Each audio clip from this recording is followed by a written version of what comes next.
Hello everyone, I'm Sale, and this is the video recap for the TeamLiquid Legacy Starleague Round of 8.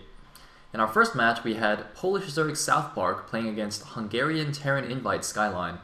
Game 1 opened with a 9-pool speed from South Park, but Skyline, seeming to know that his opponent tended to go for 9 pools, decided to go for a 2 racks in base. Skyline was then able to easily hold off the 2 Zerging attacks, while South Park went for mutas. South Park then decided to try and catch up by going for a crazy Zerg strategy, rushing straight to Hive from his Mutalisks. Unfortunately for him, his Mutaling army wasn't able to hold off the Terran's first attack, and he was forced to GG. In Game 2 on Electric Circuit, Skyline decided to go for a Vulture drop versus the standard 3-hatch opening of South Park. Upon seeing his opponent going for Fast Factory, South Park decided to attack across the map with his Hydras and miraculously was able to clear a lot of mines without taking a single casualty. The Hydras then arrived at Skyline's natural where there was barely any defense and started to break the front. At the same time, however, the Vulture drop entered South Park's main and slaughtered all but 4 drones. After some intense micro action, both players are able to clear out the attacks in their mains and stabilize, although South Park has a crippled economy. South Park decides to try and catch up by going for a double expand and a very unorthodox Mutalisk Hydralisk composition against the standard bio comp of Skyline. Unfortunately for South Park, he loses the first big engagement when his lurkers all get stuck on top of each other when they try to unburrow. He's eventually able to clean up the attack, but has lost too much of his army at that point and can't hold the second push. In Game 3, South Park again opens with a 9-pool speed, which Skyline, yet again, counters with a 2 racks in his base. Skyline moves out with an early Medic Marine attack to put some pressure on the Zerg, but South Park's Sunkens are up in time, and his subsequent Muta Harass does some good damage against the Terran. When Skyline moves out for a second time with a much bigger force, he is caught out of position going for the Zerg's third and is completely crushed by the Mutaling army of South Park. Now that he's in a good position, South Park decides to go straight for Guardians and begins morphing a control group of them right behind the Terran's natural. Unfortunately for him, Skyline notices the clumped Guardian cocoons, and then a huge move does a quadruple eraser that eliminates every single one of them. Having lost his entire Guardian force, South Park can no longer stop the Terran advance and is forced to GG. So our first player into the semifinals is our Terran Invite Skyline, advancing 3-0 over South Park.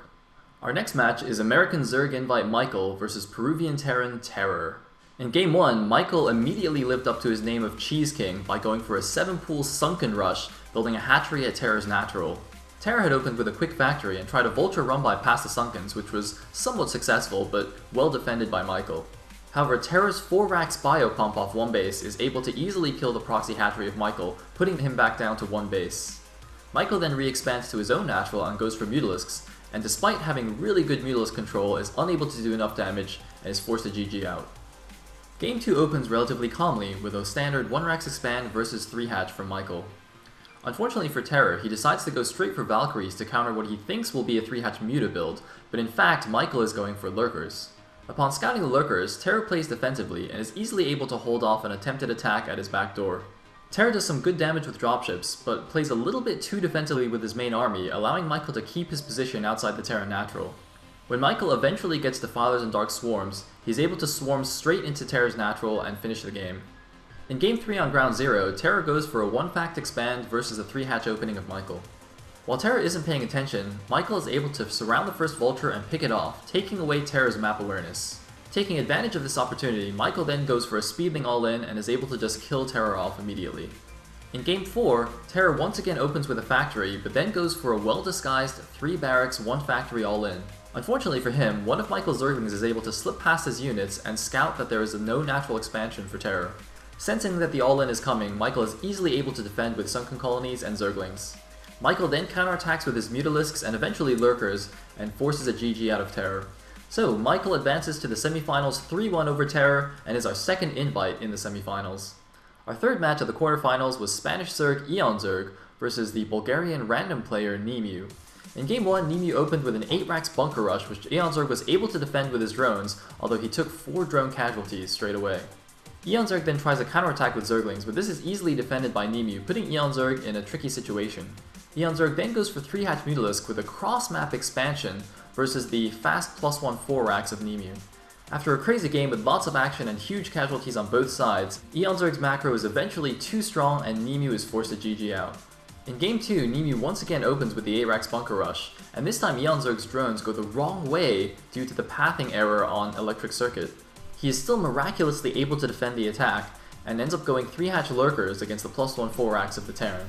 Eonzerg, however, then gets a little bit too aggressive and goes for 2 failed Lurker Ling attacks against the Terran Natural. After holding off the attacks with good Medic Marine control, Nimu takes the game. In Game 3, Nimu elects not to go for the Bunker Rush, and instead just goes for a standard 1-Rax expand. Eonzerg, on the other hand, opens with a 12 pull into 2-hatch Muta.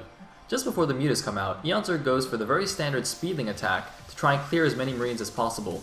The attack turns out to be a lot more successful than he anticipated, and Eonzerg decides to turn his 2-hatch Muta into a Zergling all-in. After a ridiculous defense with Nimu barely holding on for several minutes, he eventually loses all of his barracks and is unable to produce any more units, forcing him to GG. In game number 4, Eonzerg decides to be the aggressor and opens with a 9 pull against what looks like a 1-Rax expand opening from Nimu.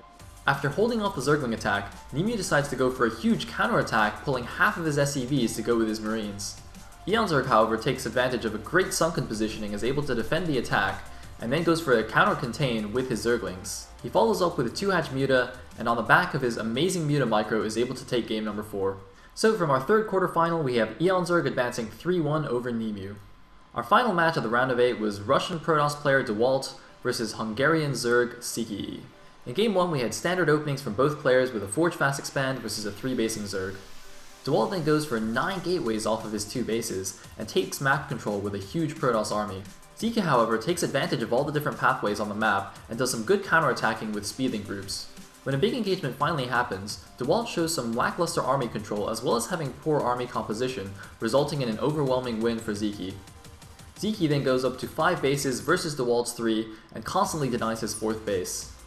With DeWalt unable to expand, his army is eventually worn down and he's forced to GG. In game number 2, poor cannon positioning at DeWalt's wall allows Ziki to do a Zergling run-by into his main. Ziki is able to do a ton of damage with his 3 Speedlings, although DeWalt somewhat counters this by doing some good probe micro and delaying Ziki's 3rd. DeWalt then goes for a 6-gate Dragoon all-in, but Ziki is able to easily defend this with a Muta-Ling army and forces a GG out of the Protoss. In game 3, Ziki goes for a 9 pull into 3-hatch Hydro Pressure, while DeWalt goes for fast +1 Speed Zealots. While holding off the Hydro attack, DeWalt goes for a DT drop in Ziki's main that kills off all of the drones as well as some tech structures. He then does a Storm drop at Ziki's 3rd and is able to kill most of the drones there as well. When the big 2-base attack finally comes, Ziki has taken too much damage and is unable to hold it off, giving DeWalt a win. In game 4, we once again had standard openings with a Forge Fast Expand versus a 3-base Zerg, but DeWalt then follows this up by going Corsair Reaver. DeWalt does a suicide attack with his first Reaver against Ziki's quick 4th base, but is unable to kill it. With Ziki now on 4 bases against DeWalt's 2 and having a nice macro advantage, he sends wave after wave of units to take down the Protoss 3rd. Despite being in a good defensive position, the Protoss army is eventually worn down, and Ziki takes the game. So our last player to advance to the semifinals will be Ziki, taking the series 3-1 over DeWalt. Our semifinal matches will be casted this Saturday at 21 CET with Skyline vs Michael and Eonzerg vs Ziki. Hope to see you guys all there.